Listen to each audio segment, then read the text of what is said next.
እስኪ የልጁን ንግግርና አባ ገብረ ኪዳንን አንድ ጊዜ በጣም ገራሚ የሆነ ትምህርታቸውን እንስማና አንድ ነገር እንበል። አማርኛ ከሰማችሁ እንደምላችኋል፣ እንደምንከርማችኋል። አማርኛ የምትሰሙ ከሆናችሁ ከዛ ለባለሙያ ወይም ለሳይኮሎጂስትም በሉት ካውንስለርም ብር መክፈል አቅም የሌላችሁ ወይም ያንን አክሰስ ማድረግ የማትችሉ ሰዎች ግን በህይወት ላይ የተቸገራችሁ ሰዎች፣ ከችግር ነፃ የሆነ ሰው የለም። ስለዚህ በህይወት ላይ ችግር ሲያጋጥማችሁ ሰውን ባማከርኩ ብላችሁ በየሚዲያው ለምትዳክሩ ሰዎች፣ ባለሙያ ማግኘት ያልቻላችሁ ሰዎች እና አማርኛ የምትሰሙ ከሆነ የምር ስለ እምነት አይደለም የምነግራችሁ ወይም ስለ ሃይማኖት ፕሮሞት እያደረኩ አይደለም። አባ ገብረ ኪዳንን ግን ሰምታችሁ መልስ ካጣችሁ እኔ እቀጣለሁ። አንደኛው ሴንስ ይባላል።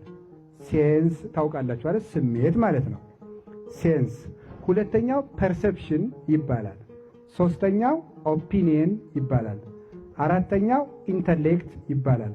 አምስተኛው ሪዝን ይባላል። እነዚህ አምስቱ ናቸው። ተርጉሟቸው እንግዲህ እንግሊዘኛ ለእናንተ ችግር የለውም ማለት ነው።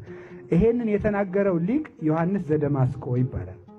5 መክሊት 5 የውስጥ አለ ማለት ነው። ሴንስ ስሜት ነው። ፐርሴፕሽን መረዳት ነው። ኦፒኒየን አስተያየት ነው። ኢንተሌክት እውቀት ነው። ሪዝን ምክንያት ነው።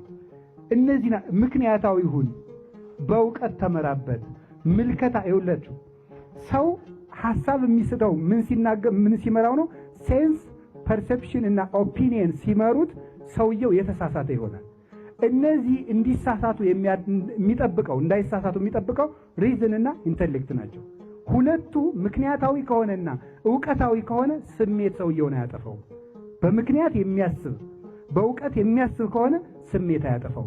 ስሜት እንዳያጠፋው በደንብ ስሙ። በሞቴ 5ቱ የስሜት ሕዋሳት ለሴንስ እና ለፐርሰፕሽን ምን የሚሰጡ ናቸው? ግብአት። ለምሳሌ ወጥ ይሸታል፣ ምን ታደርጋለህ? ሴንስ ይሰጣል፣ የመብል ፍላጎት ያድርብሃል ማለት ሽታው ነው።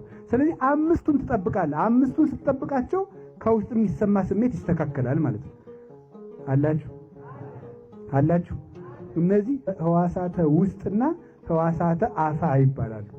5 የተሰጠው 5 አተረፈ ማለት መክሊቱን 5ቱን የውጩን ሕዋሱን ጠበቀ፣ 5ቱን ደግሞ የውስጡን አተረፈ። ይሄ ሰው ምን ይባላል? ሙሉ ሰው በሉ። ሙሉ ሰው በሉ። ኧረ በሉ። እሺ ሪዝነብል በሉ። ኢንተሌክቹዋል በሉ። አዋቂ ሰው መሆንና ምክንያታዊ ሰው መሆን።